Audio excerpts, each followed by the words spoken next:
चलिए question number 1 से शुरू कर रहे हैं, ठीक है। क्वेश्चन नंबर 1 से देखो यहाँ पे आपका शुरू हो रहा है, क्या है देखो कि एथेनॉल का रासायनिक सूत्र क्या है। What is the chemical formula of ethanol. C2H5OH, C2H8, अगला में देखो यहाँ पर आपका C2H6, अगला में देखो आपका CN2। जो एथेनॉल होता है इसका रासायनिक सूत्र क्या होता है। जितना भी सवाल अभी आप देखेंगे ये सारा का सारा सवाल देखो 16 अक्टूबर का आर्मी परीक्षा में पूछा हुआ है, ठीक है। एथेनॉल का रासायनिक सूत्र क्या है, तो एथेनॉल का रासायनिक सूत्र है देखो आपका C2H5OH, ठीक है। ए वालों का जवाब बिल्कुल सही है, बहुत बढ़िया। क्या होता है, C2H5OH होता है। चलो जी अगला सवाल यहाँ पर देखो आपको दिया गया है।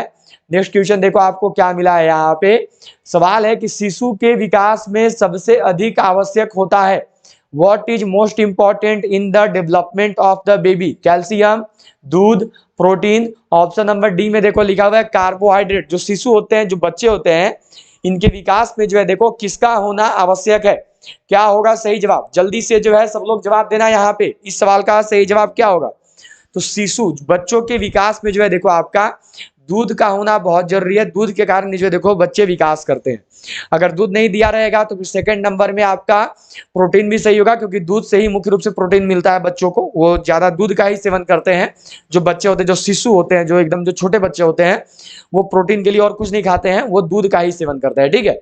तो अगर दूध नहीं देगा तब प्रोटीन कर सकते हैं, ऐसे आपका सही जवाब दूध होगा। चलो जी अगला सवाल यहाँ पर देखो क्या दिया है कि धन कोण का मात्रक क्या है। What is the unit of धन कोण, ठीक है। मनी एंगल नहीं, धन कोण का बताना है। स्टेरेडियन होता है, केडियम होता है, किलोग्राफ होता है, या फिर केटफोर्ड होता है। धन कोण का मात्रक क्या होता है। जो धन कोण है उसका ऐसा ही मात्रक क्या है, जो इसका मात्रक होता है देखो स्टेरेडियन, या देखो स्टेडियन, स्टेरेडियन बोलते हैं, ठीक है, स्टेरेडियन होता है।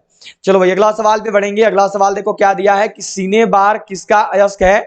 हुज और इज सीने बार, केडियम का, नेपच्यून का, वेनस का, मरकरी का।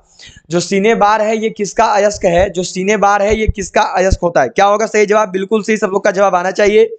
जो सीने बार है ये किसका अयस्क है। सीने बार को किसके अयस्क के रूप में जो है हम लोग जानते हैं। सीने बार किसका अयस्क होता है, क्या जवाब कर रहे हैं, बिल्कुल सही सब लोग को बताना है। तो सीने बार जो है यह देखो आपका मरकरी, यह जो है देखो आपका पारा का अयस्क है, ठीक है। सबको ध्यान में रखेंगे, ये आपका पारा का, मरकरी का अयस्क होता है। चलो जी अगला सवाल देखेंगे। यह देखो दिया है कि किस किरण की भेदन क्षमता सबसे अधिक होती है। गामा किरण की, अल्फा किरण की, मूनलाइट की। ऑप्शन नंबर डी में दिया हुआ है देखो आपका यहाँ पर स्पार्क का। क्या होगा सही जवाब, बिल्कुल सही सब लोग को करना है। किस किरण की जो भेदन क्षमता है ये सबसे अधिक होती है। तो देखिए 16 अक्टूबर का आप लोग अभी जीके जीएस कर रहे हैं, ठीक है। अब कंप्लीट समझना कि इसी लेवल का जो जीके जीएस है यह देखो आप, और जनवरी का एग्जाम में भी पूछा जाएगा, ठीक है। तो सभी को इसी लेवल का जीके जीएस ध्यान में रखना है, सभी को जो है इसी लेवल का जीके जीएस पढ़ के जाना है। किस किरण की भेदन क्षमता सबसे अधिक होती है, तो यह देखो होती है गामा किरण की, ठीक है। ये वालों का जवाब बिल्कुल सही है, बहुत बढ़िया। किसका होता है, तो गामा किरण का होता है। चलो जी अगला सवाल पे बढ़ेंगे। यह देखो दिया है कि सफेद रक्त कणिकाओं का मुख्य कार्य क्या है। What is the main function of white blood cells.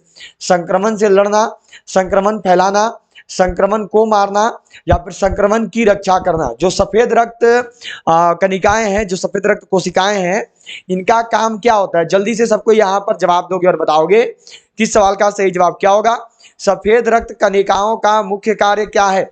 तो जो सफेद रक्त कणिकाएं हैं, जो व्हाइट ब्लड सेल्स है, इनका मुख्य कार्य होता है देखिए किल इन्फेक्शन, संक्रमण को मारना, ठीक है। सी वालों का जवाब यहाँ पर बिल्कुल सही है, बहुत बढ़िया। जितना भी लोग ऑप्शन नंबर सी को किए हो बिल्कुल सही बताए हो, बहुत शानदार, बहुत अच्छा। किल करना, संक्रमण को मारना, ठीक है। चलिए नेक्स्ट क्वेश्चन देखेंगे। अगला सवाल आपको देखिए दिया गया है कि तरल से ठोस में बदलना क्या कहलाता है। What is the change from solid liquid to solid called. हिमांक, गलनांक, ये फ्रीजिंग लिखा हुआ है, ठीक है। यहाँ पर आपका फ्रीजिंग लिखा हुआ है, ये यहाँ पे फ्रीजिंग लिखा हुआ है, ध्यान में रखेंगे, ठीक है। फ्रीजिंग या फिर हीटर। तरल से ठोस में बदलना क्या कहलाता है। वह प्रक्रिया जिसके द्वारा देखो तरल से ठोस में बदलता है, इस प्रक्रिया को क्या कहते हैं। चलो भाई बिल्कुल सही जो है सब लोग जवाब दोगे और बताओगे। तो तरल से ठोस में बदलना जो है यह देखो फ्रीजिंग कहलाता है, ठीक है। सी वालों का जवाब बिल्कुल सही है, बहुत बढ़िया। तरल से ठोस में बदलने की प्रक्रिया को जो है देखो फ्रीजिंग के नाम से जानते हैं। सी वालों का जवाब यहाँ पर बिल्कुल सही होगा, बहुत अच्छा। चलो अगला सवाल है कि चेचक के कारक का नाम क्या है। What is the name of the cause of small pox? Amoeba, variola virus, corona virus, D में है ब्रेन सेल्स। ध्यान में रखेंगे, पेपर में जीके जीएस है ये इसी लेवल का आएगा, ठीक है। आपका जो पेपर में जीके जीएस है ये सेम इसी लेवल का पूछा जाएगा, तो सभी लोग को जो है इस लेवल का ध्यान में रखना है। चेचक किसके कारण होता है? तो जो चेचक है यह देखो होता है वेरियोला वायरस के कारण, ठीक है। बी वालों का जवाब बिल्कुल सही है, बहुत बढ़िया। किसके कारण होता है? तो देखो ये होता है वेरियोला वायरस के कारण। ओके, चलो बढ़ेंगे अगला सवाल पे। अगला सवाल देखो आपको क्या मिला था, नेक्स्ट क्वेश्चन दिया गया था आपको कि माचिस की तीलियों में कौन सा फास्फोरस होता है? हरा फास्फोरस होता है, नीला फास्फोरस होता है, पीला फास्फोरस होता है या फिर लाल फास्फोरस होता है? जो माचिस की तिलियां हैं इनमें कौन सा फास्फोरस पाया जाता है? जो माचिस की तिलियां होती हैं इसमें कौन सी फास्फोरस होती है? तो माचिस की तिलियां में जो है देखो रेड फास्फोरस पाया जाता है। जो माचिस की तिलियां हैं इसमें देखो लाल फास्फोरस पाया जाता है, ठीक है। चलिए बढ़ेंगे अगला सवाल पे। अगला सवाल देखिए आपको क्या दिया है, नेक्स्ट क्वेश्चन यहाँ पर आपको मिला हुआ है देखो कि धान का प्रसिद्ध खैरा रोग किसकी कमी से होता है? Zinc chloride, nitric acid, nitrogen, D में है जिंक। निम्न में से किसकी कमी हो से जो है देखो यहाँ पर, निम्न में से किसकी कमी से जो है देखो आपका धान का प्रसिद्ध खैरा रोग होता है? मैंने बहुत बार आप लोग को पढ़ाया है, बिल्कुल सही जो है सब लोग को यहाँ पर जवाब देना और बताना है किस सवाल का सही जवाब क्या होगा। चलो भाई जल्दी से सबको ही जवाब देना और बिल्कुल सही यहाँ पर बताना किस सवाल का सही जवाब क्या होगा। क्या आंसर है? धान का प्रसिद्ध खैरा रोग जो है यह किसकी कमी के कारण होता है? तो यह देखो होता है जिंक की कमी के कारण, ठीक है। डी वालों का जवाब सही होगा, डी वालों का आंसर बिल्कुल सही आया है, बहुत अच्छा। चलो अगला सवाल पे चलेंगे। अगला सवाल देखो आपको क्या दिया है, नेक्स्ट क्वेश्चन यहाँ पे मिला हुआ है आपको। देखो सवाल आपसे किया गया है कि दिष्ट धारा की आवृत्ति कितनी होती है? What is the frequency of direct current? ये यहाँ पे 50 हर्ट्ज लिखा हुआ है, ठीक है। 50 हर्ट्ज है, 1000 हर्ट्ज, 2800 हर्ट्ज, 10,000 हर्ट्ज या फिर 50 हर्ट्ज? क्या होगा सही जवाब? दिष्ट धारा की आवृत्ति कितनी होती है? इस सवाल का सही जवाब क्या है? बिल्कुल सही जो है सब लोग को यहाँ पर जवाब देनी है और बतानी है कि इस सवाल का सही जवाब क्या होगा। चलो जी बिल्कुल सही सब लोग यहाँ पर जवाब देना और अपना अपना बताना। दिष्ट धारा की आवृत्ति कितनी होती है? क्या होगा सही जवाब? तो दिष्ट धारा की जो आवृत्ति है यह देखो 50 हर्ट्ज होता है, ठीक है। डी वालों का जवाब बिल्कुल सही है, बहुत बढ़िया। डी वालों का आंसर बिल्कुल सही है, बहुत अच्छे। चलिए बढ़ेंगे अगला सवाल पे। अगला सवाल पे चलते हैं। नेक्स्ट क्वेश्चन देखो क्या दिया गया है यहाँ पर कि ग्लास का रासायनिक सूत्र क्या है? What is the chemical formula of glass? SiO2, H2O, Fe, C2H8। चलो भाई बिल्कुल सही सब लोग यहाँ पर करना और बताना किस सवाल का सही जवाब क्या होगा। इस क्वेश्चन का सही आंसर क्या है? बिल्कुल सही जो है सब लोग को यहाँ पर अपना अपना जवाब देना है और बताना है कि इस सवाल का सही जवाब क्या होगा। चलो जी जल्दी से सबको यहाँ पर जवाब देना। ग्लास का रासायनिक सूत्र क्या होता है? तो ग्लास का जो रासायनिक सूत्र है यह देखो SiO2 होता है, ठीक है। ये वालों का जवाब बिल्कुल सही है। अगर यहाँ पर जल का पूछेगा तो याद रखिएगा H2O, और यही अगर आपसे यहाँ पर आयरन का पूछेगा तो याद रखना है Fe। आयरन का मतलब लोहा, ठीक है। और यही अगर यहाँ पे जल का पूछेगा तो ध्यान में रखिएगा H2O, ठीक है। और यही अगर यहाँ पे आपसे मानो हैवी वाटर जिसको भारी जल बोलते हैं अगर ये पूछ दिया गया तो ये याद रखना है, यह देखो होता है D2O, ठीक है। सबको ध्यान में रखेंगे। चलिए अगला सवाल पे बढ़ते हैं। अगला सवाल यहाँ पर क्या दिया है देखो, नेक्स्ट क्वेश्चन देखेंगे। अगले सवाल पे चलते हैं। अगला सवाल देखो आपको मिला हुआ है यहाँ पे कि आईने अकबरी के लेखक कौन है? क्या होगा सही जवाब? जल्दी से सब लोग को यहाँ पर जवाब देनी है। Who is the author of आईने अकबरी? अकबर, पैकर और जन्मदिन अब्दुल कलाम। अगला है देखो बीरबल। अगला है देखो आपकी कादुर इब्राहिम। अगला जो ऑप्शन है यह देखो आपको दिया गया है अबुल फजल। मैंने पढ़ाया हुआ है जीके जीएस में, ये सवाल मैंने सबको कराया है। चलो भाई क्या होगा सही जवाब? बिल्कुल सही सब लोग करने की कोशिश करना और बताना है यहाँ पर इसका सही जवाब क्या है। बिल्कुल सही यहाँ पर सब लोग को करना है अपना अपना। तो आईने अकबरी के जो लेखक हैं ये है देखो अबुल फजल, ठीक है। डी वालों का जवाब बिल्कुल सही है, बहुत बढ़िया। अबुल फजल करने वालों का जवाब बिल्कुल सही है, बहुत अच्छा। चलो अगला सवाल है देखो कि टीवी के रिमोट में कौन सी तरंगे होती हैं? What are the waves in the TV remote? आधुनिक तरंगे, लाल तरंगे, औरक तरंगे, डी में है पीली तरंगे। जो टीवी की रिमोट होती है इसमें किस प्रकार की तरंग पाई जाती है? जो टीवी का रिमोट होता है इसमें कौन सा तरंग पाया जाता है? इस सवाल का सही जवाब क्या होगा? बिल्कुल सही सब लोग यहाँ पे करना और बताना क्या है सही आंसर? ये सवाल देखो आपके लिए आज का होमवर्क रहेगा, मैंने पहले सबको पढ़ाया है। इसका जो जवाब है सभी लोग देंगे कमेंट बॉक्स में और बताएंगे कि इस सवाल का सही जवाब क्या होगा। ठीक है, चलो चलते हैं अगला सवाल पे। अगला सवाल देखो क्या दिया है, नेक्स्ट क्वेश्चन यहाँ पे मिला है आपको कि 1920 में खिलाफत आंदोलन किसने शुरू किया? हु स्टार्टेड द खिलाफत मूवमेंट इन 1920? जवाहरलाल नेहरू, अलाउद्दीन खिलजी, शौकत अली और मोहम्मद अली। क्या होगा सही जवाब? चलो जी, बिल्कुल सही यहाँ पर जवाब आना चाहिए। इस सवाल का सही जवाब क्या होगा? चलो बिल्कुल सही, यहाँ पर सब लोग अपना अपना जवाब देंगे और बताएंगे कि इस सवाल का सही जवाब क्या है। 1920 में जो खिलाफत आंदोलन है इसकी शुरुआत किसके द्वारा की गई? 1920 में जो खिलाफत आंदोलन है इसका शुरुआत किसने किया है? तो 1920 में जो खिलाफत आंदोलन है इसका शुरुआत देखिए किया था शौकत अली और मोहम्मद अली ने। बहुत अच्छा, सी वालों का जवाब बिल्कुल सही है, बहुत बढ़िया। सी किए हैं सब कोई, बहुत बढ़िया, बिल्कुल सही जवाब है, बहुत अच्छे। चलो जी अगला सवाल देखेंगे। नेक्स्ट क्वेश्चन देखो क्या मिला है यहाँ पे। अगला सवाल देखो आपको दिया गया है कि ममता बनर्जी का संबंध किस राजनीतिक पार्टी से है? भारतीय जनता पार्टी, आप पार्टी, तृणमूल कांग्रेस या फिर नेक्स्ट में देखो भारतीय कांग्रेस पार्टी। क्या होगा सही जवाब? बिल्कुल सही जो है सब लोग को जवाब देना और बताना है किस सवाल का सही जवाब क्या है। ममता बनर्जी का संबंध जो है किस राजनीतिक पार्टी से है? तो यह देखो संबंधित है तृणमूल कांग्रेस से। ठीक है, सी वालों का जवाब बिल्कुल सही है, बहुत बढ़िया, ये तृणमूल कांग्रेस से संबंध रखती है। चलो जी अगला सवाल यहाँ पे देखो आपको क्या दिया है, नेक्स्ट क्वेश्चन मिला है आपको। देखो सवाल जो है आपसे किया गया है कि निम्न में से कौन अशोक से संबंधित नहीं है? उज्जैन, पाटलिपुत्र, तक्षशिला या फिर नालंदा। क्या होगा सही जवाब? निम्न में से वह कौन सा शहर है जो कि देखो आपका अशोक से संबंध नहीं रखता है? तो वो शहर है देखो आपका नालंदा। जो नालंदा शहर है इसका संबंध देखो अशोक के साथ नहीं है। ठीक है, चलिए चलेंगे अगला सवाल पे। अगला सवाल मिला है आपको कि भारत में पहला परमाणु परीक्षण कहाँ हुआ था? क्या होगा सही जवाब?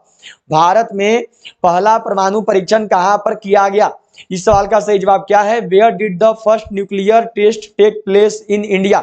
भारत में पहला परमाणु परीक्षण कहाँ हुआ? तो यह देखो हुआ है पोखरण में। ठीक है, बी वालों का जवाब बिल्कुल सही है, बहुत बढ़िया। भारत में जो पहला परमाणु परीक्षण है यह देखो पोखरण में किया गया। अगला सवाल मिला है कि जेब्रा लाइन का संबंध किससे है? What is the zebra line related to? पैदल यात्रियों के लिए, वाहनों के लिए, पशुओं के लिए, वायुयान के लिए। जेब्रा लाइन का संबंध किससे है? जो जेब्रा लाइन है ये किससे संबंधित है? तो जो जेब्रा लाइन है यह देखो संबंधित है पैदल यात्रियों के लिए। बहुत बढ़िया, ए वालों का जवाब बिल्कुल सही है, बहुत अच्छा। जो जेब्रा लाइन है यह देखो पैदल यात्रियों के लिए संबंधित है। बहुत शानदार, बिल्कुल सही सबका जवाब आ रहा है, बहुत बढ़िया। चलो अगला सवाल देखो मिला है कि विश्वनाथ आनंद का संबंध किस खेल से है? Vishwanath Anand is related to which sport? Cricket, शतरंज, खो खो, कबड्डी। क्या होगा सही जवाब? बिल्कुल सही, सब लोग को जवाब देना है। जो विश्वनाथ आनंद है इनका संबंध किस खेल के साथ है? याद रखिएगा खेलों से संबंधित खिलाड़ी, इससे सवाल पूछा गया इस टॉपिक से। ठीक है, ये टॉपिक आपको बहुत जल्द जो है पढ़ा दिया जाएगा। खेलों से संबंधित खिलाड़ी वाला टॉपिक सब लोग को पढ़ लेना है। बहुत जल्द जो है देखो आपका 1 बजे क्लास आएगा दोपहर में, जिस टाइम हम लोग ये वाला कर लेंगे। ठीक है, ये पूछा गया है सवाल हर एक ARO में, अभी 16 अक्टूबर को सवाल आया है। विश्वनाथ आनंद का संबंध किससे है? तो यह देखो चेस से, यह देखो शतरंज के साथ संबंध रखता है। ठीक है, बहुत बढ़िया, बी वालों का जवाब बिल्कुल सही है, बहुत अच्छा। चलो अगला सवाल है कि मैराडोना किस खेल से संबंधित खिलाड़ी हैं? Maradona is associated with which sport? Cricket, football, polo, kabaddi. मैंने सबको पढ़ाया है पहले भी, देखो फिर से पूछा मैंने, मैं इसलिए बोल रहा हूं कि खेलों से संबंधित खिलाड़ी। ठीक है, प्लेयर्स रिलेटेड विथ स्पोर्ट्स, खेलों से संबंधित खिलाड़ी। ये जो टॉपिक है ना, ये वाला टॉपिक सब लोग को पढ़ के जाना है, क्योंकि इससे सवाल इंडिया में पूछ गया इस बार, और उम्मीद है कि आपका नवंबर महीने में भी पूछा जाएगा, जनवरी महीने में भी। मैराडोना किस खेल से संबंधित खिलाड़ी है? तो यह देखो आपका संबंधित है फुटबॉल से। ठीक है, फुटबॉल से संबंधित है, और किस देश से? तो अर्जेंटीना से। सबको ध्यान में रखेंगे। चलिए भाई अगला सवाल आपको देखिए दिया गया है, यह क्वेश्चन है कि माउंट एवरेस्ट को नेपाल में किस नाम से जाना जाता है? By what name is mount Everest known in Nepal? Alps, K2, सागर माथा।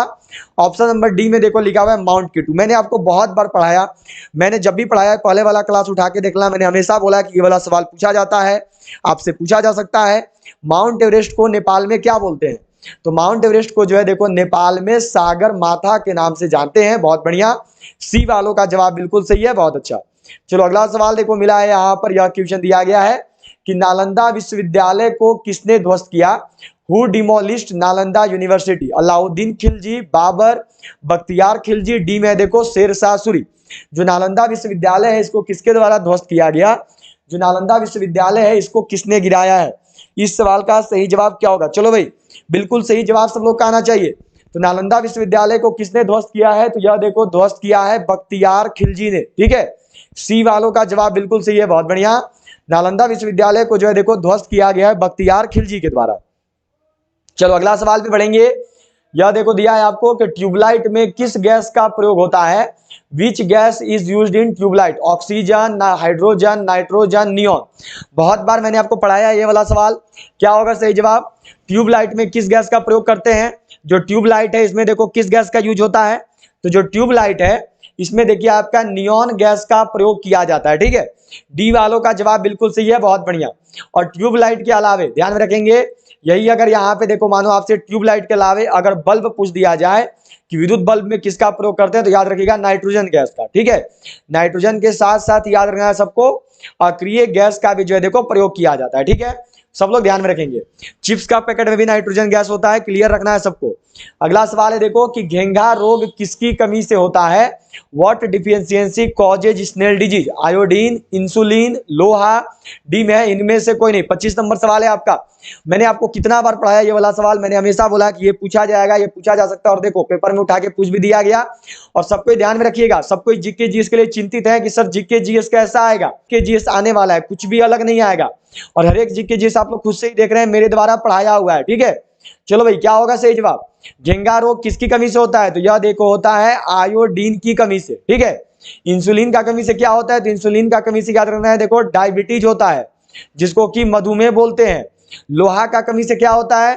तो लोहा का कमी से सब लोग याद रखेंगे, यह देखिए एनीमिया होता है। ठीक है, सब लोग को ध्यान में रखना है।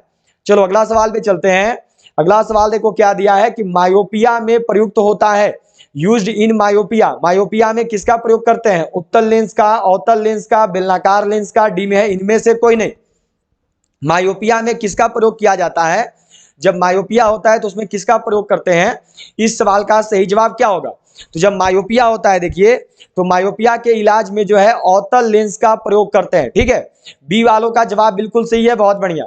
और यही अगर आपसे यहां पर बोल दे कि दूरदृष्टि दोष में किसका प्रयोग करते हैं, तो दूरदृष्टि दोष में जो है देखो आपका उत्तल लेंस का प्रयोग करते हैं। ठीक है, चलिए चलते हैं अगला सवाल पे। अगला सवाल मिला है कि सजीव और निर्जीव के बीच की कड़ी क्या कहलाती है?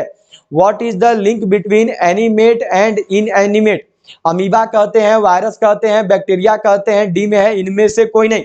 सजीव और निर्जीव के बीच जो कड़ी होती है उसको क्या बोला जाता है? सजीव और निर्जीव के बीच की कड़ी को क्या बोलते हैं? सजीव और निर्जीव कैसे एक दूसरे से जुड़ते हैं? तो जो सजीव और निर्जीव है यह देखिए जुड़ते हैं आपके वायरस के द्वारा। क्यों? क्योंकि वायरस जो है यह देखो आपका एक निर्जीव अवस्था में होता है। जब ये शरीर के संपर्क में आता है, सजीव के संपर्क में जब ये आता है, तभी जाकर वायरस जो आपका एक्टिव होता है, तब जाके सजीव बन जाता है। तो बी वालों का जवाब सही होगा, वायरस से जो है ये संपर्क में आते हैं। अगला सवाल है देखिए आपका यहाँ पे कि किसी व्यक्ति के संपूर्ण प्रतिबिंब देखने के लिए समतल दर्पण की न्यूनतम ऊंचाई कितनी होती है?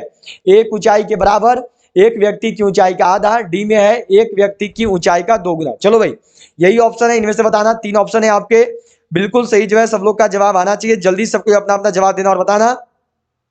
तो किसी व्यक्ति के संपूर्ण प्रतिबिंब देखने के लिए जो है देखो समतल दर्पण की जो न्यूनतम ऊंचाई है ये एक व्यक्ति की ऊंचाई का आधा होना चाहिए। ठीक है, बी वालों का जवाब बिल्कुल सही है, बहुत बढ़िया। यह जो है एक व्यक्ति के ऊंचाई का आधा होना चाहिए। अगला सवाल मिला है कि विद्युत घंटी किसके सिद्धांत पर कार्य करती है? On what principle does an electric bell work? धारा के चुंबकीय प्रभाव पे, धारा के रासायनिक प्रभाव पे, धारा के तापीय प्रभाव पे, ऑप्शन नंबर डी में सभी पे। जो विद्युत घंटी है ये किस सिद्धांत पर कार्य करती है? जो विद्युत घंटी है ये किस प्रिंसिपल पर वर्क करता है? क्या होगा सही जवाब? विद्युत घंटी जो है यह किस सिद्धांत पर कार्य करता है? तो जो विद्युत घंटी है यह देखो आपका कार्य करता है धारा के चुंबकीय प्रभाव पर। ठीक है, ए वालों का जवाब बिल्कुल सही है, बहुत बढ़िया। यह जो है देखो कार्य करती है धारा के चुंबकीय प्रभाव पर।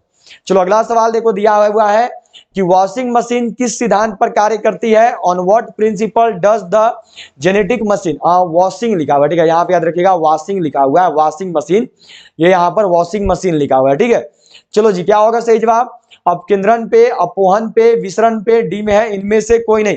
30 नंबर सवाल है, 30 नंबर क्वेश्चन है आपका। वॉशिंग मशीन किस सिद्धांत पर कार्य करती है? तो जो वॉशिंग मशीन है यह देखिए आपका कार्य करती है अपकेंद्रन पे, यह देखिए आपका कार्य होता है अपकेंद्रन वाले प्रोसेस पे। ठीक है, बहुत बढ़िया, ए वालों का जवाब बिल्कुल सही है, बहुत अच्छे। अगला सवाल देखो मिला है कि चूना पत्थर का रासायनिक सूत्र क्या है? What is the chemical formula of limestone? CaO, CaOH2, CaCO3, D में है नन। चूना पत्थर का रासायनिक सूत्र क्या होता है? चूना पत्थर का केमिकल फॉर्मूला क्या होता है? आप में से जितने भी लोगों ने अभी तक भी क्लास को शेयर नहीं किया है, बताइए, इतना बेहतरीन क्लास हो रहा है, जल्दी सभी शेयर करेंगे। जितने भी आर्मी के ग्रुप से आप जुड़े हुए हैं उन सभी ग्रुप में इस क्लास को पहुंचाइए, टेलीग्राम पे शेयर कीजिए, व्हाट्सएप पे शेयर कीजिए, इंस्टाग्राम पे शेयर कीजिए, हर तरफ फैला दीजिए। जल्दी से सभी लोग को लाइक बटन प्रेस कर लेना है, जिन्होंने अभी तक भी लाइक नहीं किया है, बताओ इतना बेहतरीन क्लास चल रहा है, जल्दी सभी लोग लाइक कर लेंगे। जल्दी सभी लाइक वाले बटन को ठोको, और सभी लोग जो है देखो चैनल को सब्सक्राइब करके बेल आइकन को ऑल पर जरूर सेट कर लेना, जिन्होंने भी अभी तक भी चैनल को सब्सक्राइब नहीं किया है। चूना पत्थर का रासायनिक सूत्र होता है देखो CaCO3। ठीक है, जो CaO है ये याद रखिएगा, ये बिना बुझा हुआ चूना का सूत्र होता है। ठीक है, ये जो है देखो आपका बिना बुझा हुआ चूना, मतलब कि अनस्वीटेड लाइम बोलते हैं। ठीक है, ये जो है देखो आपका अनस्वीटेड लाइम, बिना बुझा हुआ चूना का सूत्र है। और जो CaOH2 है ये याद रखिएगा, यह देखिए आपका बुझा हुआ चूना का सूत्र होता है, जिसको कि स्वीटेड लाइम के नाम से जानते हैं। ठीक है, ये स्वीटेड लाइम हो गया। चलिए अगला सवाल पे बढ़ेंगे।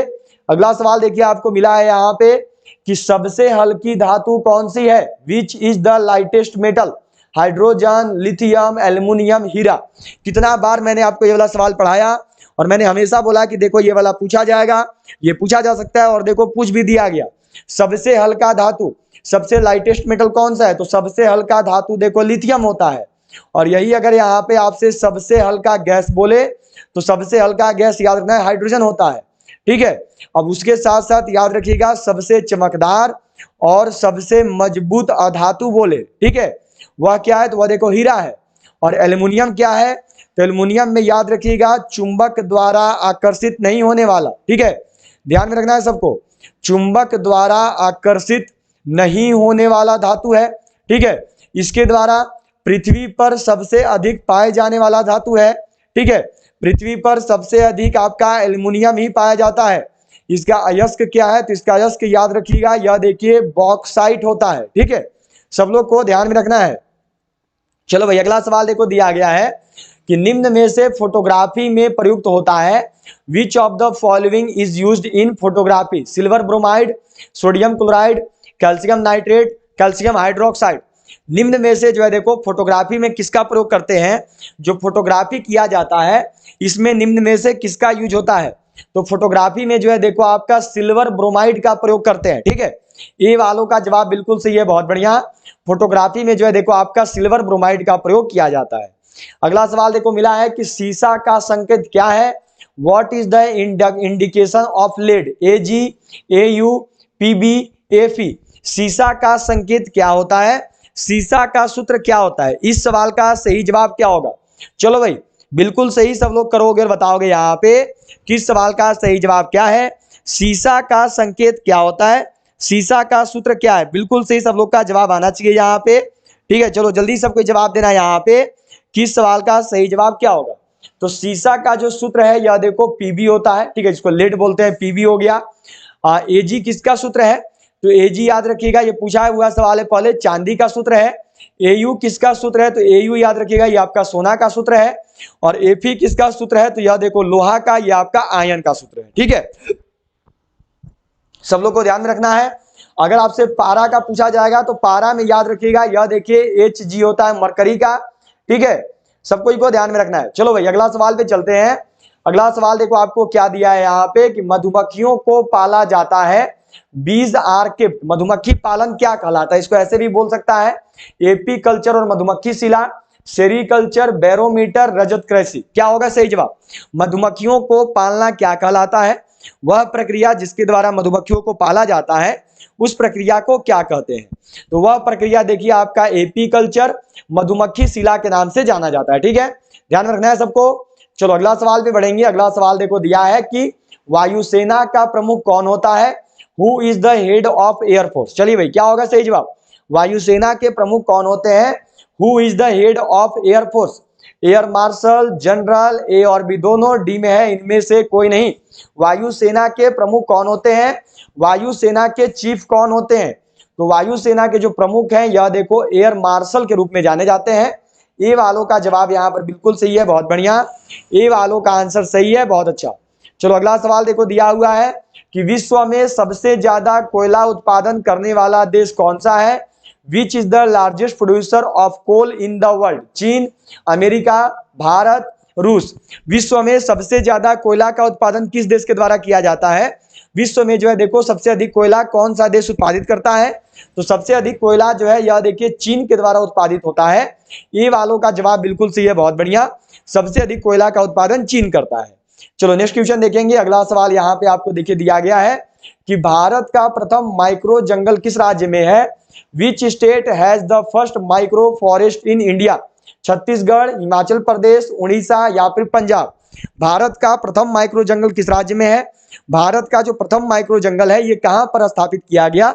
इस सवाल का सही जवाब क्या होगा? बिल्कुल सही सब लोग करना और बताना। यहाँ पर भारत का प्रथम माइक्रो जंगल किस राज्य में स्थापित हुआ है? तो यह देखो हुआ है आपका छत्तीसगढ़ राज्य में, ठीक है। ये वालों का जवाब बिल्कुल सही है, बहुत अच्छा। ये वालों का आंसर बिल्कुल सही है। अगला सवाल देखो मिला है कि विश्व की सबसे लंबी नदी कौन सी है? Which is the longest river in the world? Ganga, Nile, Amazon, Brahmaputra. विश्व की सबसे लंबी नदी कौन सी होती है? बहुत बार मैंने आपको पढ़ाया, बहुत बार मैंने बोला भी। आप सब भी बोलते हैं कि सर इतना इजी पूछेगा क्या? देख लो जीके जीएस एकदम नॉर्मल नॉर्मल आया है। कुछ कुछ सवाल देखो टफ है, तो वो कोई बड़ा बात नहीं है। देखिए अब मानो 30 सवाल है, 30 में से अगर आपको 24 प्लस बनाने वाला मिल गया तो क्या दिक्कत है? अब 30 में से मानो वो 6 सवाल तो टफ दे ही सकते हैं ना, उनका भी हक है मानो इतना टफ देने का। विश्व की सबसे लंबी नदी कौन सी है? तो यह देखो नील नदी है, ठीक है। सबसे चौड़ी बोलेगा तो कौन सा है? अगर बोलेगा विश्व का सबसे चौड़ा तो विश्व का सबसे चौड़ा अमेजन है। अगर बोलेगा भारत का सबसे लंबा कि भारत की सबसे लंबी नदी कौन सी है, तो भारत की सबसे लंबी नदी देखो गंगा है। और ब्रह्मपुत्रा में याद रखिएगा यह देखिए भारत की सबसे चौड़ी नदी है, ठीक है। अगर बोला जाएगा कि भारत की सबसे चौड़ी नदी कौन सी है तो यह देखो ब्रह्मपुत्रा है। चलिए 41 नंबर सवाल पे चलेंगे। 41 नंबर सवाल देखिए आपको दिया गया है कि हल्दी घाटी का युद्ध किसके किसके बीच हुआ था? Who fought the battle of Haldi Ghati? Akbar और महाराणा प्रताप, बाबर और इब्राहिम लोदी, बाबर और राणा सांगा, अकबर और हेमू। क्या होगा सही जवाब? चलो भाई बिल्कुल सही करना, सबको और बताना। 40 नंबर सवाल है आपका। चलो भाई हल्दी घाटी का युद्ध किसके किसके बीच हुआ था? तो यह देखो हुआ था अकबर और महाराणा प्रताप के बीच में, ठीक है। कब हुआ था? 1576 में हुआ था। सबको इनको ध्यान में रखना है। चलो चलते हैं अगला सवाल पे। विजयी अकबर की सेना हुई थी, याद रखिएगा। महाराणा प्रताप जी को छल से मार दिया गया था, वो घायल हो गए थे। अगला सवाल है देखो कि बाल दिवस कब मनाया जाता है? When is children day celebrated? 2 अक्टूबर, 17 जून, 14 नवंबर, 15 अगस्त। मुझे तो नहीं लगता है कि इसमें किसी को दिक्कत होगा। क्या होगा सही जवाब? बाल दिवस कब मनाया जाता है? देखो इतना इजी सवाल आया है। बाल दिवस जो है कब मनाते हैं? इस सवाल का सही जवाब क्या है? तो जो बाल दिवस है यह देखो मनाया जाता है 14 नवंबर के दिन, ठीक है। 14 नवंबर को किस कारण मनाते हैं? तो चाचा नेहरू जी के, पंडित जवाहरलाल नेहरू जी के जन्म दिवस के दिन, ठीक है। 2 अक्टूबर को क्या होता है? तो 2 अक्टूबर को याद रखिएगा विश्व अहिंसा दिवस, ठीक है। वर्ल्ड नॉन वायलेंस डे है। किसका जन्म दिवस के कारण? तो महात्मा गांधी जी के बर्थडे के कारण, ठीक है। महात्मा गांधी जी और इसके साथ साथ लाल बहादुर शास्त्री जी, ठीक है। इन दोनों का जन्म दिवस जो है इसी दिन आता है, ध्यान में रखना है। 15 अगस्त को क्या हुआ है? तो 15 अगस्त को देखो हमारा जो भारत देश है ये आजाद हुआ है, ठीक है। गणतंत्र कब बना? तो गणतंत्र देखो बना 1950 में, सबको याद रखिएगा। इस टाइम भारत हमारा गणतंत्र बना। इसके साथ साथ याद रखना है कि 5 सितंबर को जो है देखो आपका शिक्षक दिवस मनाते हैं, ठीक है। 5 सितंबर को जो है शिक्षक दिवस मनाते हैं। ये किसके उपलक्ष्य में? तो डॉक्टर राधाकृष्णन, सर्वपल्ली राधाकृष्णन जी के जन्म दिवस के दिन के कारण, ठीक है। चलो चलते हैं अगला सवाल पे। अगला सवाल देखो आपको क्या दिया है, नेक्स्ट क्वेश्चन मिला है यहाँ पे। सवाल है देखो आपका कि मशरूम निम्न में से क्या है? Mushroom is which of the following? कवक, जंतु, पादप, डिम है इनमें से कोई नहीं। कितना बार मैंने आपको ये वाला सवाल बनवाया है, आप लोग चाहें तो पीछे वाला क्लास में जाके देख सकते हैं। मशरूम निम्न में से क्या है? मशरूम क्या होता है? बिल्कुल सही जवाब, सब लोग को जवाब देना और बताना है। मशरूम क्या है? तो जो मशरूम है यह देखो एक प्रकार का मोल्ड है, एक प्रकार का फंगी है, एक प्रकार का कवक है, ठीक है। ये वालों का जवाब बिल्कुल सही है, बहुत अच्छा। अगला सवाल देखो मिला हुआ है यहाँ पे आपको। क्या सवाल है कि फ्लाइट शटल किसके लिए इस्तेमाल करते हैं? What do you use fly shuttle for? बुनने के लिए, साफ करने के लिए, सुखाने के लिए, डी में है बुझाने के लिए। जो फ्लाई शटल है इसका प्रयोग किसके लिए किया जाता है? जो फ्लाई शटल है इसका इस्तेमाल किस लिए करते हैं? तो इसका इस्तेमाल देखिए करते हैं बुनने के लिए, ठीक है।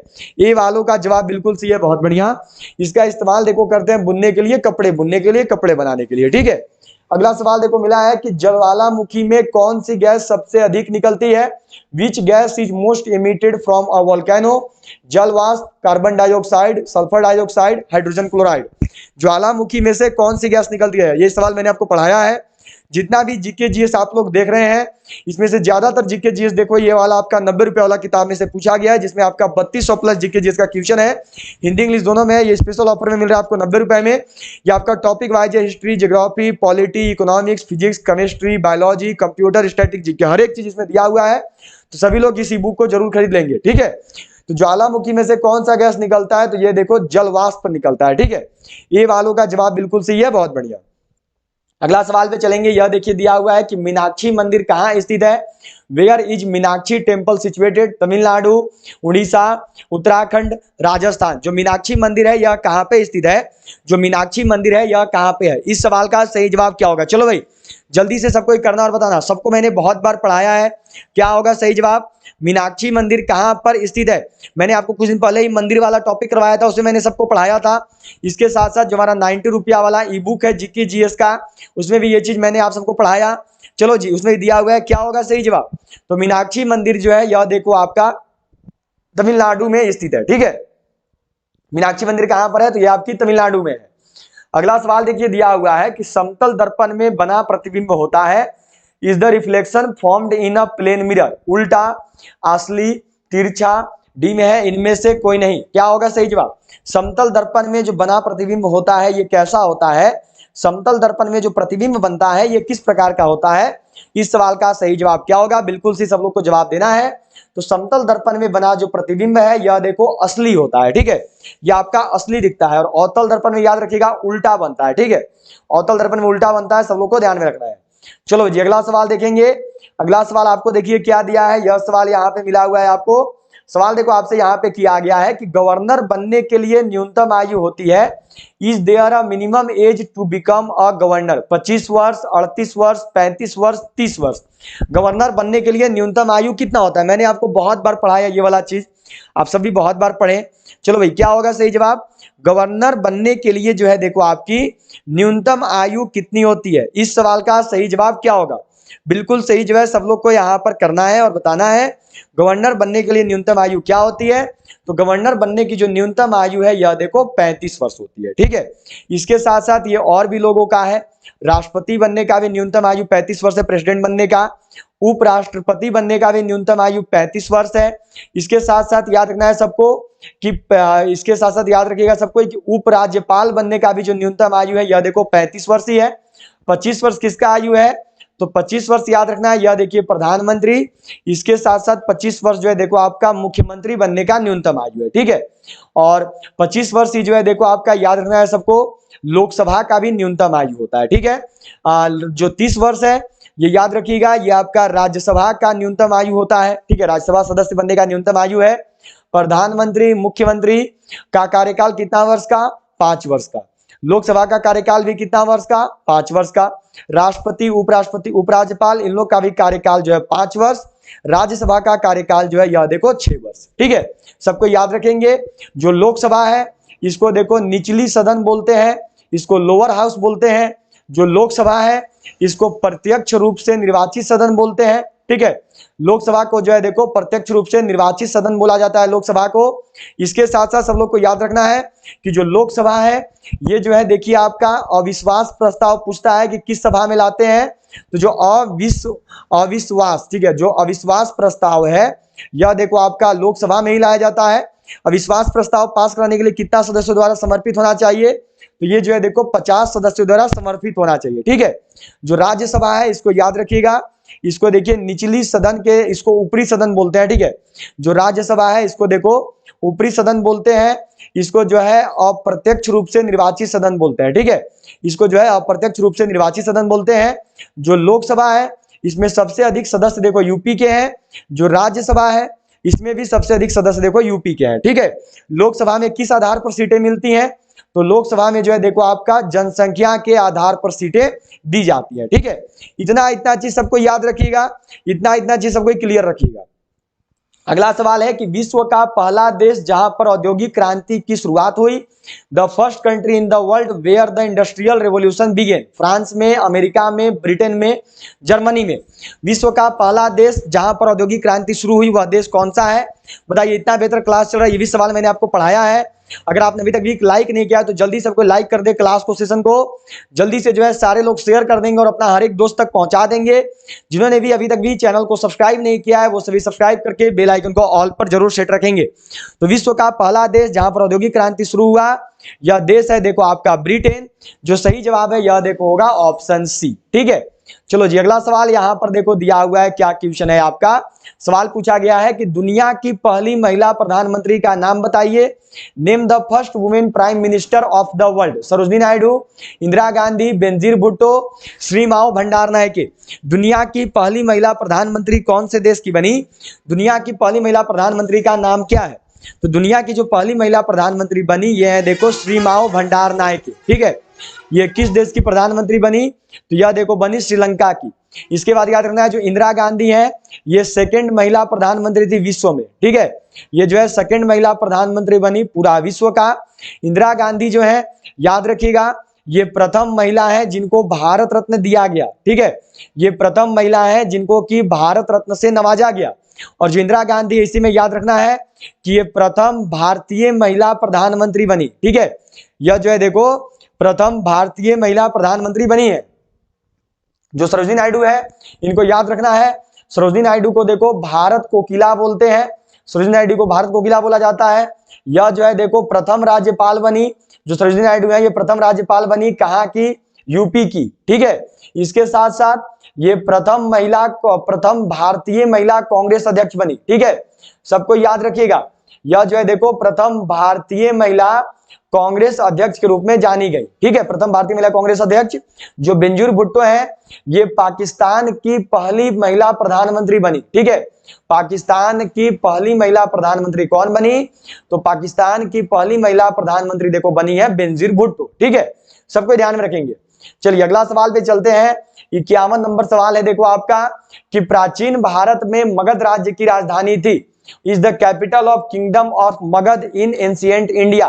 क्या होगा सही जवाब, प्राचीन भारत में जो है देखो आपका मगध राज्य का राजधानी क्या था, क्या होगा सही जवाब। इस सवाल का सही आंसर क्या है, what is the capital of the kingdom of Magadh in ancient India. चलो जी सवाल का सही जवाब क्या है, क्या आंसर कर रहे हैं आप सब, बिल्कुल सही सब लोग को करना है, यहाँ पर बताना है कि सवाल का सही जवाब क्या है, क्या आंसर आ रहा है। बिल्कुल सही सब लोग को यहाँ पर जवाब देनी है। क्या आंसर किए आप लोग, क्या आंसर हुआ आप सबका, क्या आंसर आ रहा है, अलग अलग आंसर करो। पाटलिपुत्र, राजगृह, वाराणसी, वैशाली। इस सवाल का सही जवाब क्या होगा। चलो जी इस सवाल का सही आंसर क्या है, बिल्कुल सही सब लोग को यहाँ पर करते चलना है और बताना है कि इस सवाल का सही जवाब क्या है। बिल्कुल सही सब लोग करेंगे। क्या आंसर आ रहा है, अलग अलग आंसर कर रहे हो, एक जैसा करने की कोशिश करो। अलग अलग आंसर जो है यहाँ पे देखो आपकी आ रही है, क्या होगा, तो ये देखो याद रखिएगा राजगीर था, ठीक है। राजगिरी नहीं, राजगीर लिखते हैं इसको, राजगीर था, ठीक है। सबको याद रखना है, राजगिरी नहीं राजगीर होता है, ठीक है। राजगीर, राजगिरी नहीं राजगीर, ठीक है। ये बी वालों का सही है। अगला सवाल है देखो कि कौन सा राज्य समुद्री सीमा में नहीं है। Which state is not in maritime border. Tamil Nadu, Orissa, Andhra Pradesh, Haryana. वह कौन सा राज्य है जो कि देखो आपका समुद्री सीमा से नहीं लगता है। क्या होगा सही जवाब, कौन सा राज्य है जिसकी समुद्री सीमा नहीं है, वह राज्य कौन सा है, तो वह राज्य है देखो हरियाणा। ये नॉर्मल सा देखो हिंट लगाने वाला सवाल था। हरियाणा का जो है देखो समुद्री सीमा नहीं है, ये नॉर्मल सी बात है, ठीक है।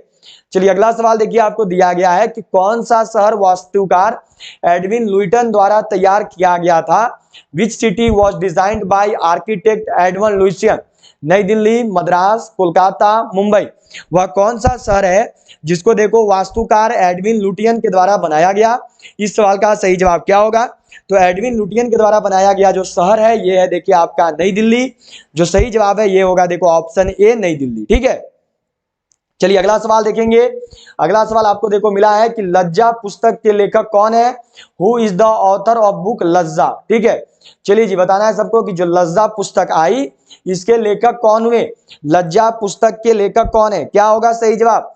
बताना है, who is the author of book लज्जा। चलो जी, क्या आंसर आ रहा है सबका? बिल्कुल सी सब लोग को आना चाहिए। तो आंसर आ रहा है सबका ऑप्शन ए, लसलीमा नसरीन। बहुत अच्छा, लसलीमा की जगह अगर तस्लीमा भी लिख के देगा तो ये भी सही होगा, सबको ध्यान में रखेंगे, ठीक है। ए वालों का जवाब बिल्कुल सही है, बहुत बढ़िया। चलो अगला सवाल पे चलते हैं। यह देखो आपको दिया गया है, क्या सवाल है कि सेल्सियस तथा फारेनहाइट किस तापमान पर समान होते हैं? At what temperature are Celsius and Fahrenheit the same? -40 degree, -32 degree, -46 degree या फिर -45 डिग्री? चलो भाई बिल्कुल सही करने की कोशिश करना और बताना, at what temperature the Celsius and Fahrenheit are the same. चलो जी, इस सवाल का सही जवाब क्या होगा? मैंने सबको पहले बहुत बार पढ़ाया है। क्या है सही जवाब? तो यह देखो होता है -40 डिग्री। बहुत बढ़िया, ये वालों का जवाब बिल्कुल सही है। कितना होता है? तो यह देखो होता है -40 डिग्री। सभी लोग को ध्यान में रखना है, ठीक है। क्या हो गया सही जवाब? तो यह देखो होता है -40 डिग्री। सबको ध्यान में रखेंगे, ठीक है। चलो अगला सवाल पे बढ़ते हैं। अगला सवाल देखो आपको मिला है कि हड्डी में मुख्यतः क्या पाया जाता है? What is mainly found in bone? Calcium, nitrogen, hydrogen, D में है नन ऑफ दीज। क्या होगा सही जवाब? हड्डियों में मुख्य रूप से क्या पाया जाता है? जो हड्डियां होती हैं इनमें मुख्यतः क्या मौजूद होता है? तो हड्डियां जो हैं इनमें देखो मुख्य रूप से कैल्शियम पाया जाता है, ठीक है। ये वालों का जवाब बिल्कुल से होगा, बहुत बढ़िया। हड्डियों में देखो कैल्शियम होता है। चलो जी, अगला सवाल है आपका कि तांबे का गलनांक कितना डिग्री सेल्सियस होता है? What is the melting point of copper? 1085 degree Celsius, 1038 degree Celsius, 100 degree Celsius, D में देखो नन ऑफ दीज। तांबे का जो गलनांक है ये कितना डिग्री सेल्सियस होता है? क्या होगा सही जवाब? तो तांबे का जो गलनांक है यह देखो होता है 1085 डिग्री सेल्सियस, ठीक है। ये वालों का जवाब बिल्कुल सही है, बहुत बढ़िया। यह देखो होता है 1085 डिग्री सेल्सियस। चलो अगला सवाल देखो मिला है यहाँ पर। नेक्स्ट क्वेश्चन देखो आपको दिया गया है। क्या सवाल देखो मिला हुआ है आपको? यह सवाल आपसे पूछा गया है कि प्रकाश संश्लेषण सर्वाधिक होता है, फोटोसिंथेसिस इज द हाईएस्ट। सफेद रोशनी में, नीली बत्ती में, लाल बत्ती में, हरी बत्ती में। अब बताओ मैंने कितना बार आपको ये वाला चीज पढ़ाया है? और याद रखिएगा प्रकाश संश्लेषण वाला सेक्शन सबको ही पढ़ के जाएंगे, ठीक है, क्योंकि इससे जो है सवाल। तो जिनका भी एग्जाम 15 जनवरी को होने वाला है, अगर अभी तक भी हमारी ई बुक को बाय नहीं किए हो तो जल्दी से सभी लोग खरीद लेंगे। जो हमारी आर्मी की देखो नई ई बुक है वो army general duty, women military police, tradesman, clerk सभी के लिए है। इसमें आपका 10 मॉडल पेपर ईजी लेवल का है, 10 मॉडल पेपर टफ लेवल का दिया हुआ है और 5 अग्निवीर का ओरिजिनल पेपर है। ये आपको मिल रहा है मात्र 85 रुपये में। जिनको भी खास करके देखो मैथ और रीजनिंग में दिक्कत होगा वो इस किताब को जल्दी से बाई कर लेंगे। ये 85 रुपये वाला अभी आपका जो 13 नवंबर और 16 अक्टूबर को एग्जाम हुआ था, इसमें 20 में से 20 सवाल इसी किताब से देखने को मिला था। फुल सॉल्यूशन के साथ है हिंदी इंग्लिश में। तो सभी लोग इस ई बुक को बाई कर लेना। ये मिल रहा है आपको खरीदने के लिए क्या करना है कि ये जो नंबर दिख रहा है इसी नंबर पे आपको पेमेंट करना है, फोन पे, पेटीएम, गूगल पे से। और फिर पेमेंट करने के बाद जो है पेमेंट का स्क्रीनशॉट आपको इसी नंबर पे सेंड कर देना है व्हाट्सएप पे। एक और देखो ई बुक है। इस ई बुक से अभी जो आपका 16 अक्टूबर को एग्जाम हुआ था, इस ई बुक से जो है देखो अभी आपका जो एग्जाम लिया गया था 16 अक्टूबर को, 16 अक्टूबर का एग्जाम में और आपका 13 नवंबर का एग्जाम में, इस वाला ई बुक से 30 में से 28 सवाल आया था जीके जीएस का। तो ये ई बुक देखो, यह जो ई बुक है ये आपके लिए है जीडी का। ये ई बुक जीडी का है। इसके साथ साथ women military police, tradesman, technical, nursing assistant, clerk सभी का है। इसमें आपका 3200 प्लस जीके जीएस क्वेश्चन दिया हुआ है। ये भी हिंदी इंग्लिश दोनों में आता है और ये मिल रहा है आपको मात्र 90 रुपये में। तो ये दोनों ई बुक आपके लिए बेहतरीन होने वाला है। खरीदने के लिए इसको भी यही करना है कि इसी नंबर पर आपको पेमेंट कर देना है, फोन पे, पेटीएम, गूगल पे से। फिर पेमेंट करने के बाद जो है पेमेंट का स्क्रीनशॉट आपको इसी नंबर पे सेंड करना है। तो जितने भी लोग जो हो अभी एग्जाम देने वाले हो 15 जनवरी को, वो लोग इन दोनों ई बुक को जरूर बाई करोगे, क्योंकि इससे आपका 15 जनवरी का पेपर आराम से निकल जाएगा। और अभी जो है 13 नवंबर को देखो, अभी केवल 13 नवंबर की ही अगर बात करें तो अभी जो है आपकी 13 नवंबर को जो है बच्चों को इस ई बुक से 50 में से 48 सवाल देखने को मिला था इन दोनों ई बुक में से। तो सभी लोग इन दोनों ई बुक को जरूर बाई कर लेंगे। एक ई बुक है 90 रुपये का, एक ही बुक है 50 रुपये का। 90 और 85 देखोगे तो हो जाएगा आपका 175 रुपया। लेकिन अगर साथ में करोगे तो दोनों ई बुक आपको मात्र 150 रुपये में मिल जाएगा। केवल 150 रुपये में आप इन दोनों ई बुक को खरीद सकते हैं। आपके 25 रुपये कम लगेंगे। तो खरीदने के लिए यही करना है कि ये जो नंबर दिख रहा है इसी नंबर पर आपको पेमेंट कर देना है और पेमेंट करने के बाद इसी नंबर पर आपको स्क्रीनशॉट सेंड करना है व्हाट्सएप पर। फिर जो ये ई बुक है ये PDF फॉर्मेट में आपके व्हाट्सएप पर भेज दिया जाए। ठीक है, क्या सवाल था? प्रकाश संश्लेषण किसमें सर्वाधिक होता है? तो यह देखो सर्वाधिक होता है रेड लाइट में, ठीक है। सी वालों का जवाब बिल्कुल सही है, बहुत बढ़िया। यह देखो सर्वाधिक होती है रेड लाइट में। अगला सवाल देखो क्या मिला है कि निम्न में से पहला गणन यंत्र कौन सा है? Which of the following is the first calculator? Turing machine, Pascaline, abacus, D में देखो गणना करने का यंत्र। निम्न में से जो है देखो आपका पहला गणन यंत्र कौन सा हुआ? पहला गणन यंत्र कौन सा है? इस सवाल का सही जवाब क्या होगा? चलो जी बिल्कुल सही सब लोग करना और बताना। तो पहला गणन यंत्र कौन सा है? तो यह देखो होता है आपका अबेकस, ठीक है। सी वालों का जवाब बिल्कुल सही है, बहुत बढ़िया, अबेकस होता है। चलो नेक्स्ट क्वेश्चन देखेंगे। अगला सवाल देखो आपको क्या दिया है कि रिवॉल्वर का आविष्कार किसके द्वारा किया गया है? Who invented the revolver? John ने, थियोडोर बर्गमैन ने, सैमुअल कोल्ट ने, डी में देखो नन ऑफ दीज। रिवॉल्वर का आविष्कार किसके द्वारा किया गया? रिवॉल्वर का आविष्कार किसने किया? याद रखिएगा आविष्कार एवं आविष्कारक ये टॉपिक सबको पढ़ के ही जाना है, ठीक है। बताओ इतना अच्छा क्लास चल रहा है, अगर आपने अभी तक भी लाइक नहीं किया तो किसका इंतजार कर रहे हैं? देखो हर एक चीज पढ़ाया हुआ आ रहा है, जल्दी सबको लाइक करिए, सभी शेयर कर देंगे। जितना भी आर्मी का ग्रुप से जुड़े हो, टेलीग्राम पे, व्हाट्सएप पे, इंस्टाग्राम पे, सभी जगह पे फैला दो क्लास को। और सभी लोग जो है चैनल को सब्सक्राइब करके बेल आइकन को ऑल पर जरूर सेट कर लेंगे, ठीक है। रिवॉल्वर का आविष्कार किसने किया है? तो यह देखो किया है सैमुअल कोल्ट ने। सी वालों का जवाब बिल्कुल सही है, बहुत बढ़िया। चलो नेक्स्ट क्वेश्चन देखेंगे। यह देखो मिला है आपको यहाँ पे, बहुत बार मैंने आपको ये वाला सवाल पढ़ाया। दिया है कि हर्ट्ज की इकाई है। What is the unit of hertz? दाब का, आवृत्ति का, आवर्तन की संख्या का, डी में देखो नन ऑफ दीज। 60 नंबर सवाल है आपका, 60 नंबर क्वेश्चन है, बिल्कुल सही सब लोग करेंगे और बताएंगे। यहाँ पे हर्ट्ज का इकाई क्या होता है? तो यह देखो आवृत्ति होता है, फ्रीक्वेंसी का इकाई है हर्ट्ज, ठीक है। दाब किसका इकाई है? और दाब का इकाई क्या है? तो याद रखिएगा दाब का यूनिट देखो पास्कल होता है, दाब का इकाई जो है देखो पास्कल होता है। चलो जी नेक्स्ट क्वेश्चन देखेंगे। यह देखो आपको दिया है गन्ना चीनी का आणविक सूत्र क्या है? What is the molecular formula of cane sugar? तो molecular formula of cane sugar याद रखिएगा, यह देखो होता है C12H22O11। जो गन्ना चीनी का आणविक सूत्र है यह देखो होता है C12H22O11, ठीक है। देखो यहीं पे लिखा हुआ है C6H12O6, याद रखना है। यह देखो ग्लूकोज का सूत्र है, सबको बताया। H2O किसका सूत्र है? जल का सूत्र है। D2O किसका सूत्र है? तो यह देखो भारी पानी का सूत्र है, ठीक है। चलिए चलते हैं अगला सवाल पे, नेक्स्ट क्वेश्चन देखेंगे। अगला सवाल देखो आपको क्या दिया गया है कि सर्वदाता रक्त समूह है is the all donor blood group? AB positive, O positive, A negative, D में देखो नन ऑफ दीज। सर्वदाता रक्त समूह ऑल डोनर ब्लड ग्रुप कौन सा होता है? वह कौन सा ब्लड ग्रुप है जो कि सभी को खून दे सकता है? तो वो ब्लड ग्रुप है देखिए आपका ये O निगेटिव होगा, यहाँ पे याद रखिएगा, ठीक है। O निगेटिव होता है, ठीक है। और जो AB पॉजिटिव है यह देखो सर्वग्राही होता है, यह जो है किसी से भी खून ले सकता है, ठीक है, ध्यान में रखेंगे। चलिए चलते हैं अगला सवाल पे। अगला सवाल देखिए आपको क्या दिया है, नेक्स्ट क्वेश्चन मिला है कि जनरेटर यांत्रिक ऊर्जा को किस ऊर्जा में रूपांतरित करता है? What energy does the generator convert mechanical energy into? किसमें? विद्युत ऊर्जा में, प्रकाश ऊर्जा में, दोनों में, डी में देखो ध्वनि ऊर्जा में। जो जनरेटर है यह देखो यांत्रिक ऊर्जा को किस ऊर्जा में रूपांतरित करता है? इस सवाल का सही जवाब क्या होगा? तो जनरेटर के द्वारा जो है देखिए आपका यांत्रिक ऊर्जा को विद्युत ऊर्जा में परिवर्तित किया जाता है। जो सही जवाब है यह देखिए होगा आपका ऑप्शन ए, ठीक है। चलो अगला सवाल देखेंगे। यह देखो मिला है कि पेनिसिलिन एक प्रकार का होता है। What is type of penicillin? Antibiotic, जीवाणु, विषाणु, रोगाणु। बहुत बार मैंने आपको पढ़ाया, जल्दी सबको जवाब देना और बताना इस सवाल का सही जवाब क्या होगा। पेनिसिलिन, मैंने ये वाला सवाल आपको बहुत बार करवाया है, पेनिसिलिन क्या होता है? तो पेनिसिलिन जो है देखो एक प्रकार का एंटीबायोटिक है, ठीक है। ये वालों का जवाब बिल्कुल सही है, बहुत बढ़िया। पेनिसिलिन क्या है? तो यह देखो एंटीबायोटिक होता है। चलो अगला सवाल पे बढ़ेंगे। अगला सवाल देखो यहाँ पे क्या दिया है, नेक्स्ट क्वेश्चन देखो आपको मिला हुआ है कि भारत का सबसे बड़ा सार्वजनिक उपकरण कौन सा है? Which is the India's largest public utility? क्या होगा सही जवाब? रेलवे है, वित्त है, बैंकिंग है, या फिर सभी है? भारत का सबसे बड़ा सार्वजनिक उपकरण कौन सा है? निम्न में से जो है देखो आपका भारत का सबसे बड़ा सार्वजनिक उपकरण क्या है? इस सवाल का सही जवाब क्या होगा? तो यह देखो रेलवे होता है, ठीक है।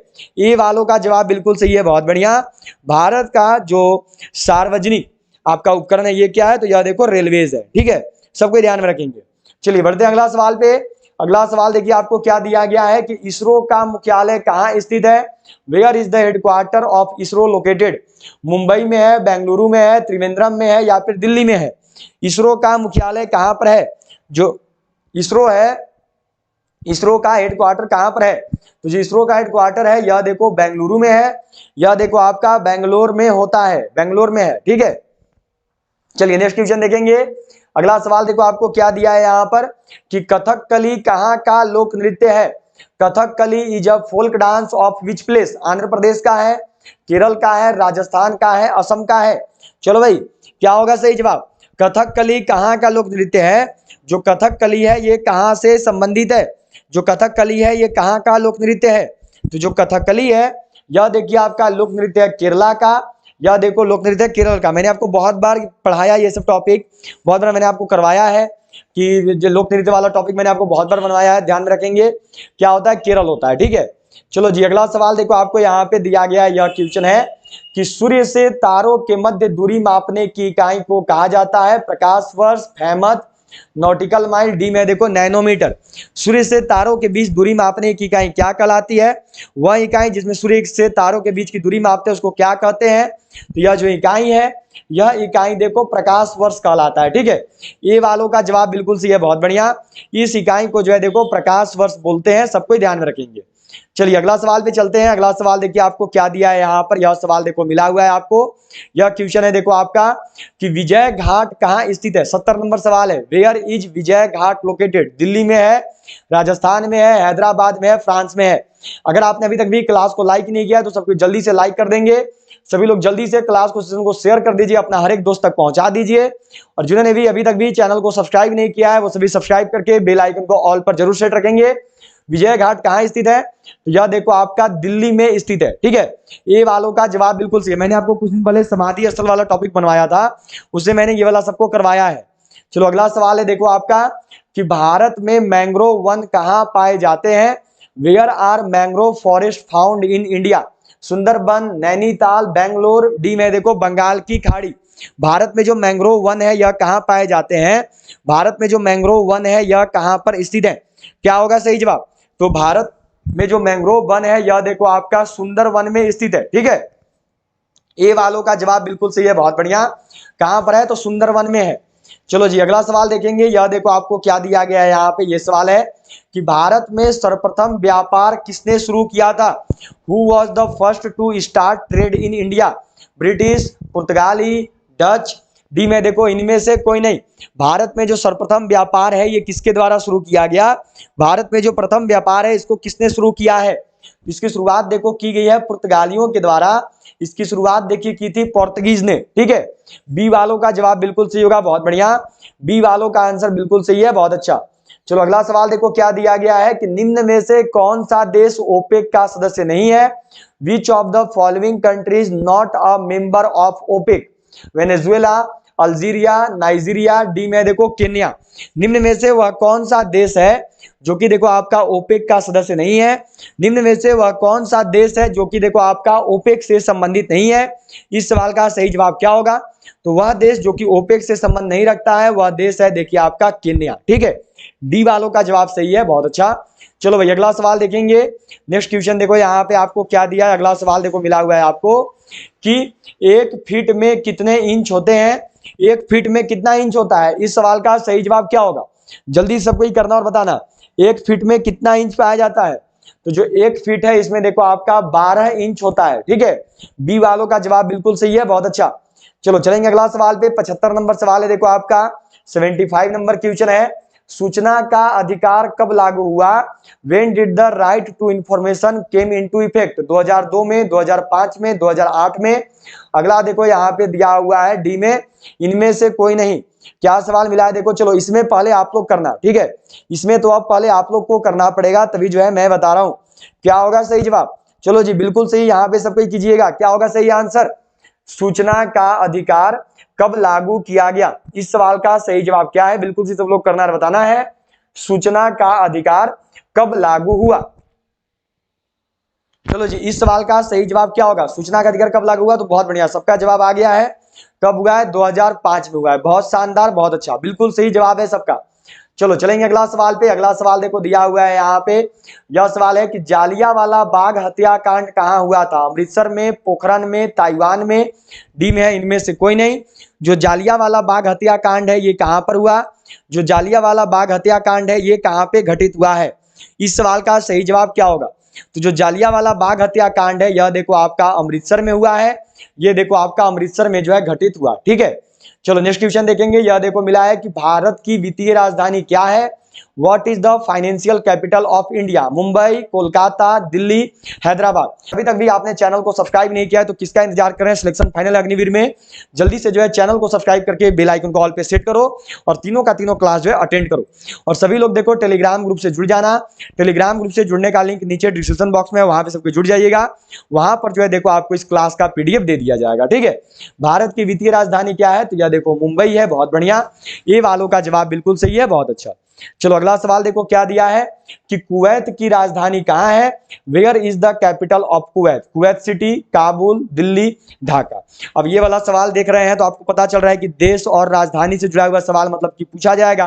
तो 1 बजे जो हमारा क्लास आता है ना उसमें बहुत जल्द जो है आपका देखो देश एवं राजधानी वाला टॉपिक आपको पढ़ा दिया जाएगा। ठीक है, जो दोपहर 1 बजे हमारा क्लास आता है जीके जीएस का टॉपिक वाइज, उसमें जो है आपको ये वाला सवाल करवा दिया जाएगा। ठीक है, तो कुवैत की राजधानी क्या है? तो कुवैत की जो राजधानी है यह देखो कुवैत सिटी में है। ठीक है, काबुल किसका राजधानी है? तो काबुल देखो राजधानी है अफगानिस्तान का, यह आप सब जानते हैं। दिल्ली किसका राजधानी है?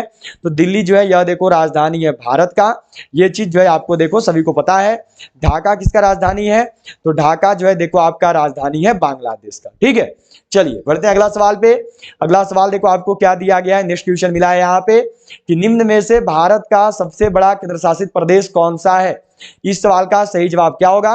भारत का सबसे बड़ा केंद्र शासित प्रदेश कौन सा है? Which of the following is the largest union territory of India? चलो जी, इस सवाल का सही जवाब क्या है? बिल्कुल सही, सब लोग को यहाँ पर जवाब देनी है और बतानी है कि इस सवाल का सही जवाब क्या होगा। बिल्कुल सही, सब लोग यहाँ पर अपना अपना जवाब दीजिएगा और बताइएगा कि इस सवाल का सही जवाब क्या है। लद्दाख है, अंडमान निकोबार है, दमन और द्वीप है, डी में लक्षद्वीप है। तो ये सवाल भी आपके लिए आज का होमवर्क रहेगा। 2 सवाल मैंने आज आपको होमवर्क दिया है, दोनों का जवाब जो है मुझे देखो कमेंट बॉक्स में चाहिए, सबको ही करना और बताना कि इन दोनों सवालों का सही जवाब क्या होगा। ठीक है, सभी लोग जो है कमेंट बॉक्स में इस सवाल का सही जवाब दीजिएगा।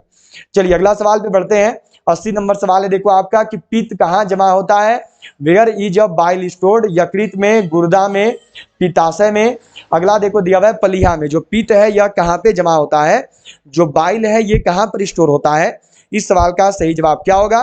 तो जो पित्त है, जो बाइल है, यह देखो आपका पित्ताशय में जमा होता है, यह देखो आपका गॉल ब्लाडर में जो है जमा होता है। ठीक है, चलिए बढ़ते हैं अगला सवाल पे।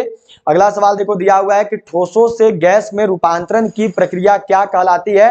What is the process of conversion from solid to gas? संलयन, उदरोपातन, संघनन, डी में देखो नन ऑफ दीज। ठोस से गैस में जब किसी भी चीज का रूपांतरण होता है तो इस क्रिया को क्या कहते हैं? ठोस से गैस में परिवर्तन को जो है देखो आपका सब्लिमेशन के नाम से जाना जाता है। सबको ध्यान में रखेंगे। ठीक है, चलिए जी, क्या होगा सही जवाब? बिल्कुल सही, सब लोग यहाँ पे करना और बताना। ठोस से गैस में रूपांतरण की प्रक्रिया को जो है देखो सब्लिमेशन बोलते हैं, उधर वो पातन बोलते हैं। ठीक है, चलो अगला सवाल पे चलते हैं। अगला सवाल देखो आपको दिया हुआ है, यह क्वेश्चन है कि प्रेशर कुकर में खाना जल्दी पक जाता है क्यों? चलिए बताएंगे सब कोई। प्रेशर कुकर में जो है किस कारण खाना जल्दी पक जाता है? इस सवाल का सही जवाब क्या होगा? तो प्रेशर कुकर में देखो खाना जल्दी पकता है उच्च दाब के कारण, पानी का क्वथनांक ऊपर आ जाता है इस वजह से। चलिए अगला सवाल पे बढ़ते हैं। अगला सवाल देखिए आपको दिया गया है कि संयुक्त राष्ट्र महासभा के प्रथम भारतीय महिला अध्यक्ष कौन थी? Who was the first Indian women president of the United Nations general assembly? ये वाला सवाल भी मैंने सबको पढ़ाया था, आप सब देखे हैं। भारत में प्रथम महिला करके मैंने टॉपिक पढ़ाया था सबको दोपहर 1 बजे, उसी में देखो मैंने सबको ये वाला सवाल करवाया था। ठीक है, तो सभी लोग को ध्यान में रखना है। जिन्होंने भी अभी तक भी क्लास को लाइक नहीं किया जल्दी से लाइक कर दीजिए, शेयर कर दीजिए, अपना हर एक दोस्त तक पहुंचा दीजिए। और जिन्होंने भी चैनल को सब्सक्राइब नहीं किया है वो सभी सब्सक्राइब करके बेल आइकन को ऑल पर जरूर सेट करें करेंगे अगर अभी तक भी आपने ऑल पर सेट नहीं किया है तो, ठीक है। और सभी लोग याद रखना कि सभी लोग को टेलीग्राम ग्रुप में जुड़ जाना है। टेलीग्राम ग्रुप में जो है देखो आपको इस क्लास का पीडीएफ दे दिया जाएगा। टेलीग्राम ग्रुप से जुड़ने का जो लिंक है वह देखो नीचे डिस्क्रिप्शन बॉक्स में है, वहां से जाकर जो है आप सभी जुड़ सकते हैं। वहां पर जो आपको देखो इस क्लास का पीडीएफ मिल जाएगा, ठीक है। तो चलिए अब जो है इस क्लास, अब जो है आपकी देखो ये लास्ट क्वेश्चन है आज का, 83 क्वेश्चन आपका निकल के आता है, तो 83 क्वेश्चन आपको करवा दिया गया है। सबको जरूर बताना अंत में कि 83 में से आप सबने कितने सवालों को सही किया। संयुक्त राष्ट्र महासभा के प्रथम महिला अध्यक्ष कौन है, तो यह है देखो विजय लक्ष्मी पंडित, ठीक है। अगर 15 जनवरी को आर्मी परीक्षा निकालना चाहते हो, अगर आपको है कि हमको जो है 15 जनवरी को अग्निवीर आर्मी परीक्षा निकालनी है, 50 में से 45 प्लस सवाल बनाने हैं, तो इन दोनों ई बुक को सभी लोग जरूर खरीद लोगे। दोनों ई बुक, एक है मात्र 85 रुपये का, एक है मात्र 90 रुपये का। अभी आपका 15 जनवरी, अभी 13 नवंबर और 16 अक्टूबर को जो है देखो ये 50 रुपये वाला ई बुक में से 20 सवाल मैथ और रीजनिंग का आ गया था, तो जल्दी से सभी लोग बाई कर लेंगे जिनको भी मैथ रीजनिंग में दिक्कत होगा। ये जो ई बुक देख रहे हो 90 रुपया वाला, इससे अभी 30 में से जो है 28 सवाल आया था 13 नवंबर और 16 अक्टूबर को बच्चों के एग्जाम में, तो टोटल 48 सवाल जो है बच्चों का सही हो गया। 50 में से 48 सवाल केवल यही 2 किताब पढ़ के। तो जितने भी लोगों का एग्जाम है 15 जनवरी को और आपको है कि मुझे आर्मी की वर्दी चाहिए, मुझे परीक्षा निकालनी है, तो सभी लोग जितने भी 15 जनवरी वाले हो इस ई बुक को जरूर बाई कर लोगे। ये एक देखो है 50 रुपये का, एक है 90 रुपये का, अलग अलग करोगे तो हो जाएगा आपका 175 रुपये, लेकिन अगर साथ में करोगे तो मात्र 150 रुपये में आप इन दोनों ई बुक को खरीद सकते हैं, केवल 150 रुपये में। 175 की जगह केवल आपको 150 रुपये पेमेंट करना है, 150 रुपये 150 रुपीज़, फिर आपको ये ई बुक जो है मिल जाएगा। और बाकी अलग अलग लेना चाहो तो 50 रुपये में आपका 10 मॉडल पेपर इजी लेवल का है, 10 मॉडल पेपर टफ लेवल का है और 5 अग्निवीर का ओरिजिनल पेपर है, मैथ ये सब सोल्व है। और एक है 3200 प्लस जीके जीएस क्वेश्चन का, ये मिल रहा है मात्र 90 रुपये में। दोनों करोगे तो मात्र 150 में दोनों मिल जाएगा। खरीदने के लिए यही करना है कि ये जो नंबर दिख रहा है इसी नंबर पर आपको फोन पे, पेटीएम, गूगल पे कर देना है और पेमेंट करने के बाद जो है पेमेंट का स्क्रीनशॉट आपको इसी नंबर पे व्हाट्सएप पे सेंड करना है, तो मात्र 150 रुपये में आप इन दोनों ई बुक को जो है खरीद सकते हैं। तो सभी 15 जनवरी वाले जरूर खरीद लेंगे।